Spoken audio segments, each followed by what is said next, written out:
Thank you so much. Thank you to Bill and Yolanda and the lovely and powerful Mr. Stowe. Nice to see you all.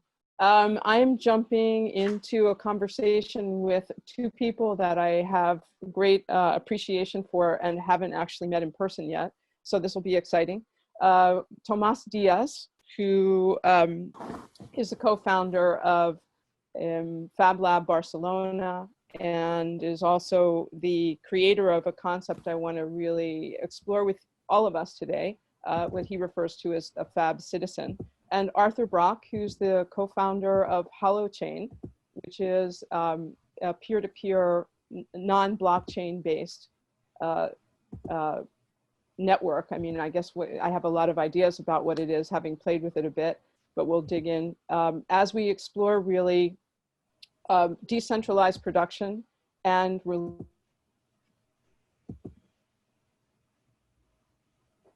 okay, Lisa is having some connectivity issues. Okay. Is this the beauty of being in the countryside and yeah, so stranded? I will maybe jump in time she. Okay, you back. Oh, she's back. Lisa, can you hear us? Not hear me? Yes. Okay. So I was just saying that I would like to, I don't see Arthur or Tomas, but I will speak to both and just say that I think one way to begin to think about a decentralized production systems is as we, hi, good morning, is as we think about the concept of a Fab citizen, Tomas, which you've talked about, quite a bit, is this notion of being able to, what I consider to be kind of prototype the future rather than blah, blah about it. How important is it for us? And then if we have Arthur on the other side, who's kind of the minister of social cohesion, can we kind of have a discussion about, we can be philosophers for a very long time, or we can go in and start to create mischief and respond to and change the system as we're learning. It seems that both of you are fans, as I am, of making mischief and learning on the fly. So, Tomas, can you talk a little bit about your experience with Fab Lab in general, your pathological interest in building and prototyping the future? And then I think we will, grab Arthur into the obvious related conversation as this dance needs both sides. Sure. Well, thank you for the organizers. First of all, to the organizers for inviting me. Simone, Stine, thank you for copying up with me and the patience. and Lisa, thank you very much for hosting us, Arthur and me. Yeah, I think like, you're jumping right into, I think like what is the key issue, which is something that probably is not that obvious, but is the necessity to create learning environments in which we can actually have the freedom to mess around and to actually make things happen differently, and not being just trying to respond to specific expectations or some sort of dogmas that we are, taking from our colonial history or the recent religion around GDP. So our working, a little bit about me and why somehow these things come into not only in, something I theorize about, but actually I have been working on enabling it during the last almost 15 years. Is related with the fact I'm trained as an urban designer, and I was born in Venezuela. Probably I think it's the most fucked up country in the world right now. Well, excuse me, but we're giving you some competition. You will have to work really hard. I don't want to work that hard. Okay, you win. So being in a country that went from being the promise of development in Latin America in the middle 20th century to be the total collapse of I wouldn't call it socialism, because it's something like it shows like the worst of socialism and capitalism, like a kind of concentrated in Venezuela right now. But that the kind of background in my urban studies led me, and the disaster in Venezuela led me to Barcelona, where I learned about digital fabrication and the potential of technology to enable people to transform the reality, right? Not to transform the world as something super abstract, but actually to enable transformation in your everyday life, right? And it's something that I somehow, it's something that I experienced it in the first person in a way, right? I was also fascinated by the fact of coming into matching the world of technology with the world of urbanism or the world of cities, because I was extremely disappointed with the obsession of especially in architecture, with the focusing the transformation of cities in terms of aesthetics or in terms about spatial design, right? And it's all about space. Whether I believe that the city is made out of the interactions that people have in the city. And then those interactions are based on the social construct. And the social construct, most of the time, is driven by the economic framework in which a city or a region or a country operates. And then this is attached with the productive model, right? So one of the things that I found fascinating about the promise of Fab Labs, and still naive, is the idea of what happens if anyone could make anything, right? And what happens if anyone can have around the corner of their house can have access to the means of production, and then somehow skip the layers that, or skip the steps that you need to have in order to have access to something.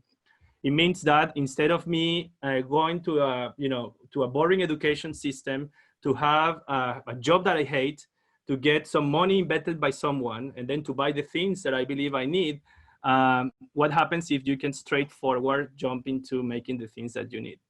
I believe that we are just at the dawn of that, even though that I saw the Fab Lab network growing from being like 10 Fab Labs around 13 years ago to over 2,000 Fab Labs today. I think there are a lot of limitations, especially in the technocentrism of the network itself. Sometimes like a technology becomes an end and it's not understood as a mean.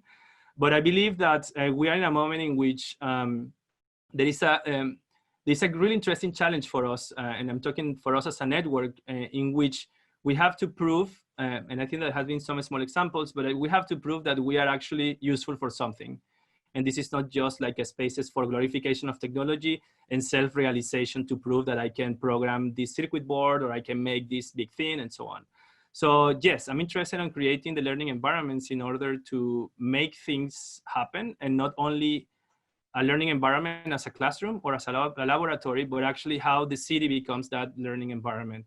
And I think that probably this, in order not to extend too much, I put it as a yeah, that's a good place to put a pin. And I think for me also, listening to you, there's many other questions. For example, urban density has historically been because production systems are concentrated collisions, value creation it's very efficient.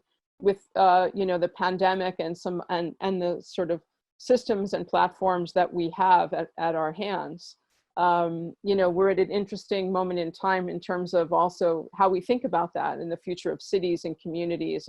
But I think that that's a good jumping off place for us to meet our other accomplice in the conversation, Arthur Brock. Arthur, it's really nice to see you, and thanks a lot for joining us. I wanted to talk to you a bit about, you have this phrase that I know you throw around a lot, and I've been wanting to ask you in person, of enclosable carriers. I really think that that's a central aspect of the way that you're thinking and governance and holochain. And if we think about also what Tomas has just said with respect to networks and feedback loops, I think that this is an area where if you give us kind of an overview of how you see those concepts with respect to governance in a decentralized structure, that will give us the right kind of Legos on the table to start to play together. Great. Yeah, so it's unenclosable carriers is the part that I'm focusing on. and the reason is, so all communication is happens on some sort of carrier, right? Whether it's writing that gets written on a piece of paper, or I'm vibrating my vocal cords, which produce sound waves. And if you're in the room with me, then we have within this context kind of an unenclosable carrier, right? Like nobody can grab the words out of the air to stop them from reaching somebody else's ears. However, right now we're in a Zoom broadcast, and I'm assuming that Guillermo could, kick me off the call or mute me, or Zoom could shut down the call, or, our various internet providers could disconnect people's connections. There's a lot of levels of enclosure right now in this interaction that make us subject to other people's control, essentially, at the moment. And what I talk about in terms of holochain is that for us, one of the key values of that is that it's an unenclosable carrier, that as long as there are two or more people that want to play together, there's nobody that can stop that from happening. There is a little bit of a barrier at the moment in terms of internet architectures, where we still have a bottleneck of ISPs for most people to access the internet, but holochain isn't dependent on IP protocol or anything. It can operate on local Bluetooth or mesh networks or anything like that. Any transport will do. And so we'll see what we can do about the monopolies of internet carriers, and maybe lots of options may be opening up with low orbit satellites or things like that. But the thing about the unenclosable carriers, the reason I stress it is that there's a lot of people that use the word open, but open is very ambiguous. Open at what level? We're talking about open source or open technology, open hardware, open various things like that. And for me, what it really comes down to is being unenclosable. If any part of your system, any layer of your system is subject to enclosure, basically centralized control by a party not of your choosing, then you no longer have the ability to operate truly as in a peered structure. Right. And you mentioned holochain is not blockchain, and that's one of the main differences. Is holochain is designed to be really peer-to-peer. Everybody runs their own node. You serve yourself, you host yourself, and because it isn't based on global consensus, we can actually scale to thousands or millions of nodes, that kind of thing. Without that, we can shard the activity so that you can scale and host yourself and not have to host everybody's everything in that same process, which is basically, if you have a global ledger, what every full node in the blockchain has to do is host everything. Yes. That's a short answer. Do you want me to connect to the other pieces that you said? Or well, we can actually open it up a little bit. Thank you for that. And yes, unenclosable. Sorry. That's cool. I'm pre-caffeinated. The thing that I was going to mention, I think based on both of your collective work, and I think our biases in the community of boundaryless by virtue of all of us being here together, is looking at the evolution or revolution towards these decentralized production systems. Undermining that is the whole notion of trust and encumbrances that we have from, organizational, institutional, and other sorts of things from the 20th century. But as we look forward, especially in light of the things that have happened in our societies in the last 6 months, where do you see the sort of next 6 to 12 months going with respect to production systems, for example, moving into a more decentralized fashion? And what's missing, or where could we put our attention if we were going to use this opportunity to accelerate the not yet, the future that we would like to bring forward? So Arthur, you're shaking your head. Why don't you start, and then Tomas and I will dive in. Cool. Actually, even in response to this, I'd like to connect it back to Tomas's Fab Citizen idea. And, that I think part of what is happening in a movement toward decentralization or things like that. But actually it's more about a breakdown of scale that we've structured a lot of our governance systems and a lot of our businesses and information systems and all that kind of stuff really so that it's consumption oriented, like production consumption, or you could also say it's designed, it's geared towards interacting with everybody kind of as mindless masses, if you will, you know. And what I think a shift that is undergoing right now is this more participatory thing. Like when I hear Tomas talk about a fab citizen, I picture that as being very participatory, that the game is providing and sharing value.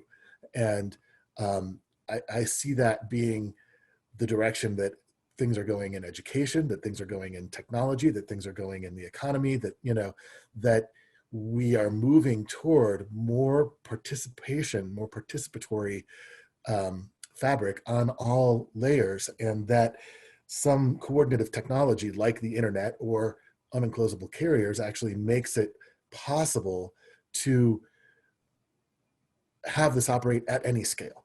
And that hasn't been possible in the past. So to me, that's sort of the emerging, you know, where you can see it, it's not yet mature, but you can see the different elements of this kind of fighting to emerge and have us be able to do sense making on all kinds of scales. Yes. And just one last thing is, when I use the word technology, I even mean in the same way that language is a technology, right? Language is a coordinative technology. So I don't just mean computers and electronics. I mean a whole sort of set of capacities that increase our abilities to coordinate. Yes, it's a very good, I'm very appreciative that you called that out, because yeah, technology isn't just about being, you know, dripping with communication devices or something. It's ideas and our ability to collaborate and communicate is a technology. And so, yeah, I think everything that you said, the one thing that you made me think about is, and which is a good bridge to talking about Fab Citizen and to Tomas and his thoughts, is the notion of economies of scale. Just that phrase is so, in a way, funny through the lens that we have now, right? Because it's a phrase that basically is optimized for the production side, not for the customer or the participants or the community or the planet. It's very much a model that was driven from, you know, like a production-centric value that was pushed out to the market as opposed to the reverse. And I think that a lot of what Tomas's work has been and thinking around micro production and the Fab Citizen is kind of the antithesis to that. So Tomas, can you talk to us a little bit about how you see, you know, one, this general concept, and two, the opportunity in front of us to potentially accelerate into that future that if we squint, we think we can see? Yeah, I think that, well, there's so much to say. I think like I want to take a little bit on the previous question about, you know, how to anticipate the next 6 to 12 months. And then I jump back into the approach to microproduction and how it looks in relationship with economies of scale. But yeah, I think that's, I don't know if it happened to you, right? But this whole last 4 months or 5 months has been also a way for us to confront with our own idealism in a way. I think that a lot of the things that we were praising as promises for the future, they started to fall apart. I believe that we have been gaining like more, I think like we're gaining honesty in a way, because, you know, it was kind of we were in this trap, and again, which is trying to predict the future and what's going to happen, right? So it has been like a huge lesson of how you call it, humbleness, if you can say that, on recognizing that is not about anticipating what's going to happen as a future. I don't know how many LinkedIn accounts have you seen that futurists? Yeah, too or many. in Twitter, it's a lot of futurists. It's people that they are ready to anticipate. Where is the future is something that happened by someone else, and you just try to just guess what's going to happen. I believe that this lesson I was talking about is more about understanding that we really have to behave like ants and really work on the future we want. And recognizing that it's not possible to predict it, but actually what is really possible is to create it, right? And I go back to the idea of, again, enabling these spaces to be able to, to experiment about what it means to create the future we want, which for sure is not about trying to reconstruct what we are leaving behind. No? So I think that in one hand, and it's something that for me has been like a big lesson. And in relation to that, it relates to our work in connected to Fab City, right? In which, of course, the Fab Citizen comes from people that live somehow in this idea of Fab Cities. But it's about like the recalibration of the way we produce and consume things, recalibrating it. I don't believe like a micro production is cannot substitute every single step in the production chain that we have now. There are very good things about high standardization. The only thing is that we have been taken into extreme, the same as globalization, but we've taken it to extreme in which we are importing plastic cups into Spain when it could be produced locally, and actually we send plastic waste to Philippines or to Indonesia. I believe that this idea of microproduction is more about like understanding that a way to something to prototype is complementary production scales. What happens when you have production capacity in your house, production capacity in your neighborhood, production capacity in your district, in your city, in your region, and so on. And how those look like. And one of our speculations has been, okay, we can have a 3D printer at home or a personal fabricator. There is a fab lab at your neighborhood where you learn, where you can prototype, but then you need a complementary micro factories and then flexible factories probably at the city scale.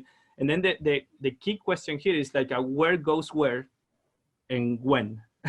No, like when I have to produce a cell phone, where it needs to be manufactured, where the supply chains come, where the materials come, and where the supply chains are connected to. So I think like again, creating prototypes of fab cities is what we want to do, and at the neighborhood scale, especially test how it looks like to produce at home food materials, not only a 3D print, but you can produce materials at your house. But also how you connect with a social production spaces like Fab Labs, and then how you access to larger infrastructure for production that allow you to industrialize, but not like a mass industrialize something, but like something that can be, instead of producing stock, we produce on demand. The thing is like that's not viable under the economic paradigms that we live today. And the question is how we attach value to all that process and what that value means and how that value circulates at the local scale and also at larger scales. So yes, yeah. I mean, there's an intricate relationship between production and value. I think that the other thing that we want to bring forward is the notion of trust, because one of the things that you talk about, Tomas, just now was this idea that, how do we know what's the trigger to move from kind of a prototype to micro scaling to, stock backlog or whatever? How is there ever inventory? Is it always on demand? All those kinds of questions. One of the things from that is really being asked in the background there is who decides? Who gets to make those decisions?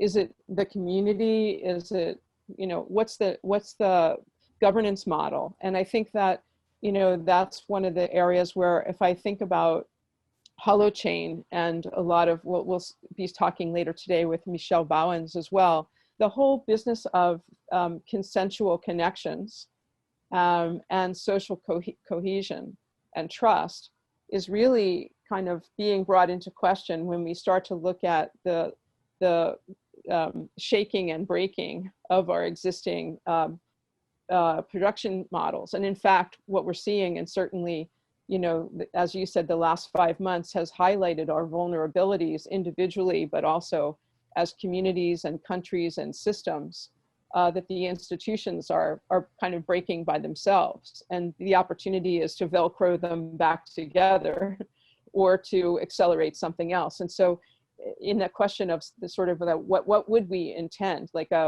you mentioned we're not ants, which is, you know, my friend Javi Creyus's No Somos Hormigas thesis. You know, yes, that is so true. But I'm asking the two of you as declaratively non-ants, you know, what is it that we intend to make happen in the next little while? And Arthur, with respect to kind of thinking about pure production, new forms of value or new ways of thinking about value and social cohesion in the work that you've been doing, you know, what do you see is really possible or likely for us to bring forward in the next future, soon? Yeah.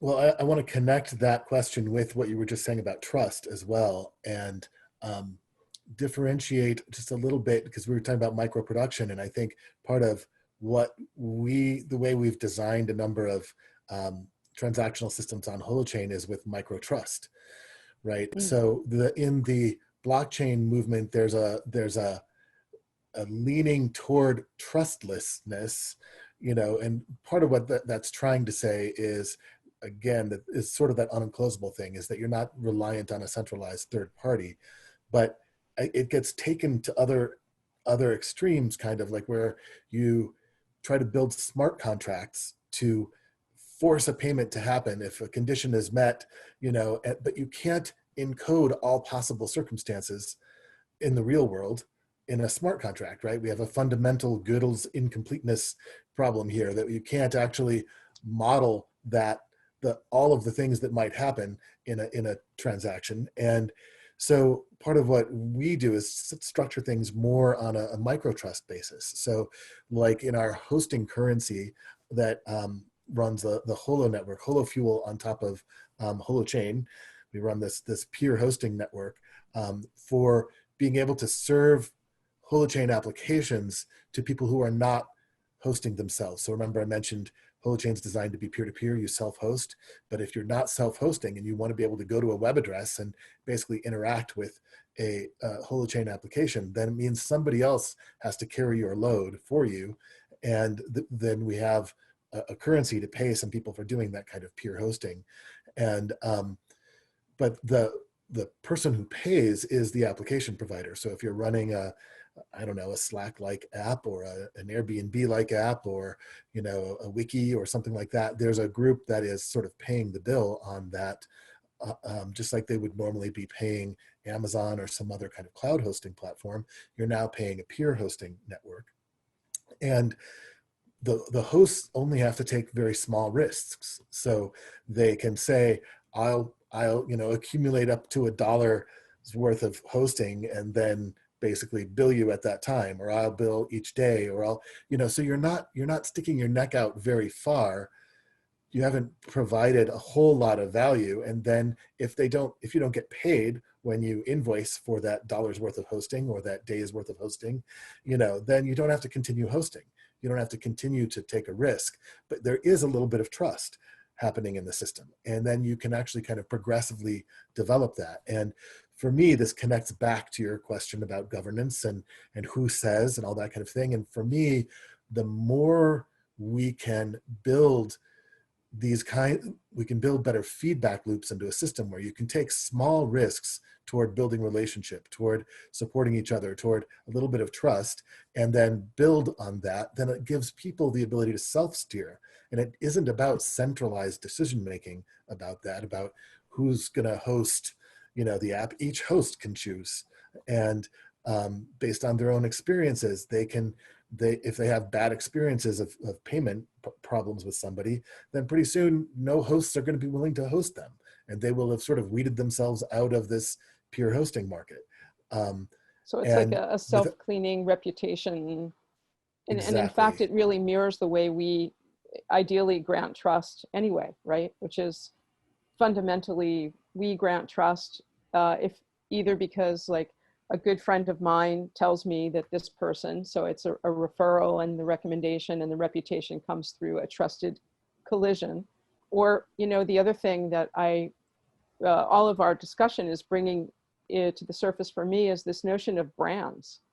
Is, you know, in the old production system also, we have brands as being kind of a fortifying way of declaring trust. And so, but as we look at the future of production and the future of connections and communities, and the future, I mean, what we're talking about, you know, the decentralization or the kind of breaking apart, at least, of the centralized models. You know, is there a role for brands? And I also think that cities are brands, you know, that cities have actually built a kind of a reputation for certain classes of activities or production and values and entertainment and opportunities. So people move to cities or stay in cities, and that reflects on their reputation or how we are perceived. So I'm curious how you both see this notion of, you know, as we think about trust in the sense of, if you know that you can work with me and we can work as boundaryless, we're an informal group and collection of characters trusting and having conversations together and presumably creating other kinds of value. Is that going to result in a brand? Do you see the relevance of brands, and how does that play? Sorry, did I cut you off, Tomas? No. Please finish. No. So carry on. You seemed excited. I don't want to interfere with your enthusiasm. Okay, I'm gonna try to make like maybe this is a long shot. Do please. But I think like trying to connect the dots on many points that you have touched, and also picking up from what Arthur was mentioning, and again, I'm trying to share with you what I think in terms of my recent experience, trying to forget what I learned before and not repeat what I read or what someone else wrote a couple of centuries ago or whatever, but really like a based on experience, which I think is something that we need to recover as well, like this ability to learn, to learn how to learn in a way, no? Yeah. But when you talk about brands, I think about corporate culture, right? And in a way, you know, in the brands can pack aspirations, and they can project individual aspirations and in association with an image, or in association with something that represents something else, right? So we connect to brands because we have an aspiration to become the things that those brands represent.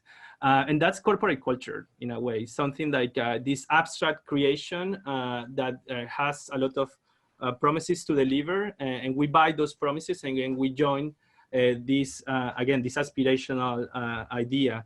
I think that cities have become corporations. I come from a city that probably has been one of the most prostituted cities in the world. That's Barcelona. That's you know, the discussions inside Barcelona, the intellectual you know, group of people in Barcelona talk about the brand Barcelona, la marca Barcelona. Sí. It's something that repeatedly comes and comes again, and then let's become Barcelona, and we need to lead, and we need to, it's almost like a corporate culture, which is, I don't know, something that makes me think like, what's the role of you know, for instance, in a corporate run government, what's the role of the public? What is the public? Then the corporation wants to own everything. And one of the things that we have seen is that corporate culture is not just about the image, but also this infinite growth and capacity to own everything and be associated with the brand that corporation represents. And that happens in Barcelona, where the city government tries to occupy every single space of the public life, and then becomes the only representative of that public life, totally leaving behind the idea of the public There is actually a co-creation that belongs to the administration, that belongs to the private initiatives and so on. And that happens with left, with right, with any governments. And then the other thing that I wanted to say, and sorry, I'll try to be brief, is, we're talking about creating trust and uploading trust into a platform. And I think that made me, that made me reflect on the place that I am now. I am in Bali, Indonesia. Bali is a very special island in the 17,000 islands of Indonesia. It's the only island that really didn't got the Muslim occupation of a country. And in this island, there is a very strong communal organization. And this communal organization is based on the family, and then the 200 families are part of a banjar, and then 8 to 12 banjars are part of a village, and then a collection of villages are part of a regency, and so on and so on. So the decision making goes from the family up to the entire village. But that means that the communal life means that you give away a lot of your individual life. And then you are required to do things for that communal life. So I wonder how much of our individual freedom are we willing to give away in order to live that community collaboration, trust, co-production, micro-production, digital, physical in the world, because that will need a lot of, leaving behind a lot of Netflix and social media hours that we spend on totally. No, I think you put the point just in the right place, which is, I have a good friend of mine for many years, Fernando Flores, and he used to make fun of the gringos and say, that especially because he arrived into California, and he used to say all the time, everybody walks around saying, I want the world to work for everybody, especially for me, and I think that there's a lot of blah, blah, blah to the, that we give to this idea of collaboration and cooperative structures. But in reality, are we really willing to do all the things that are required to fully be part of a community? And, whether it's like a junta de vecinos or some other structure that is very community driven, but the governance is there's no special powers. You're working across a kind of a truly shared and adopted form of governance versus some system that we know that's janky, but we know how to make it work in our favor. And I think the other thing that you said, Tomas, that's worth exploring, we won't have time today, unfortunately. I love having a chat with you guys. Is this notion that our brands do brands have so much baggage as a thing that is a marketing device to manipulate people to want to become the thing that the brand stands for? And if that's true, then it's baggage that we leave behind. What is culture? Does culture replace brands in the next instantiation? And if so, a question that we won't have time to answer, but I'm curious, at least for your facial expressions, is, what is how do you shape culture, or how do you, guide culture in a decentralized, completely emerging network of networks?